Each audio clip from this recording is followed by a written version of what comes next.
នៅក្នុងប្រទេសអាល្លឺម៉ង់ចាប់ផ្ដើមក្តៅហើយបងប្អូនចូលរដូវក្តៅហើយប៉ុន្តែក្តៅខ្លាំងមែនទែនរហូតដល់37 38 អង្សាក្តៅឡើងខ្លាំងហ្មងដូចនៅខ្មែរយើងអញ្ចឹងឥឡូវនេះហើយនេះគឺជាកម្មវិធី Coconut របស់បងប្អូនថ្លៃខ្ញុំគឺយើងមានកម្មវិធីជួបជុំគ្នាសប្បាយហើយជួយធ្វើនេះធ្វើនោះគ្នាម្នាក់ម្ដាយមួយជើងអញ្ចឹងណាហើយតមកដល់កម្មវិធីចាប់រង្វាន់ទៀតគឺថាឲ្យបងប្អូនមើលទស្សនាដោយសប្បាយរីករាយជាមួយនឹងកម្មវិធីនេះតែម្ដង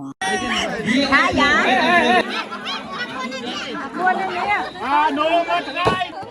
ông không có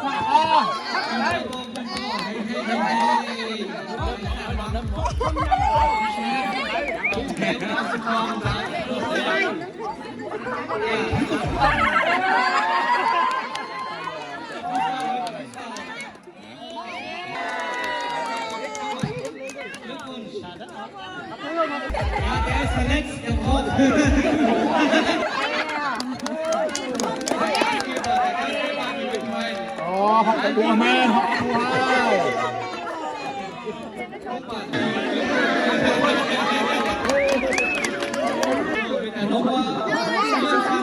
ja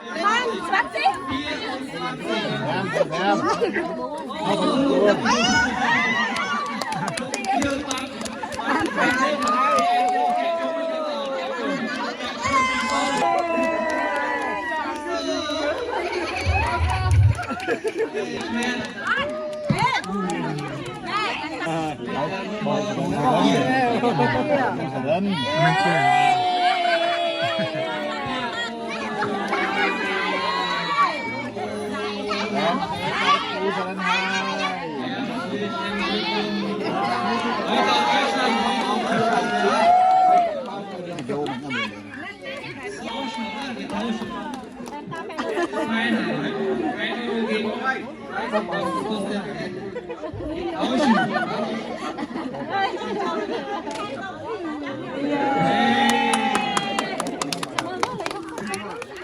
Mein Kumpel sagt, er hätte gerne Nummer 40. Hast du jetzt einen Zettel? Hast du Papier? Bist du schwarz hier? Ab nach Hause! Hast du deine Papiere? Geh weg! 69. Oh! Was machst du hier? ôn lẹ câu nữa Hier ist die Nummer 14. Nummer 14. Achso, okay. Glückwunsch. Nummer 55. Viele Freude. Ja. កម្មវិធីមានបន្តជាច្រើនតែខ្ញុំថតអត់ទាន់អស់ថតអត់បានអស់មិនមែនថតអត់ទាន់អស់ទេអញ្ចឹង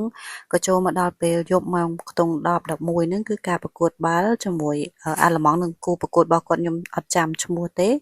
ពួកយើងបានមើលជុំគ្នារបៀបជា slide អញ្ចឹងណាគឺថាសប្បាយហូរខ្លាំងមែនតើតែចៃដន្យអីពេលហ្នឹងខ្ញុំងងុយគេងបាត់ហើយបងប្អូនដែលកំពុងត្រូវការជាមួយនឹងផលិតផលសុទ្ធពីប្រទេសអាល្លឺម៉ង់ទាំងផលិតផលគ្រឿងក្រអូបទឹកអប់ប្រេងម្សៅនិយាយទៅគឺជាច្រើនជាប្រភេទ supplement ញ៉ាំជំនួយសុខភាពក៏បងប្អូនអាចកម្មង់ពីខ្ញុំផ្ទាល់បានដែរពីប្រទេសអាល្លឺម៉ង់ធានាសុទ្ធ original ឲ្យតែម្ដងអរគុណបងប្អូនទាំងអស់គ្នាដែលបានតាមដានទស្សនាវីដេអូនេះ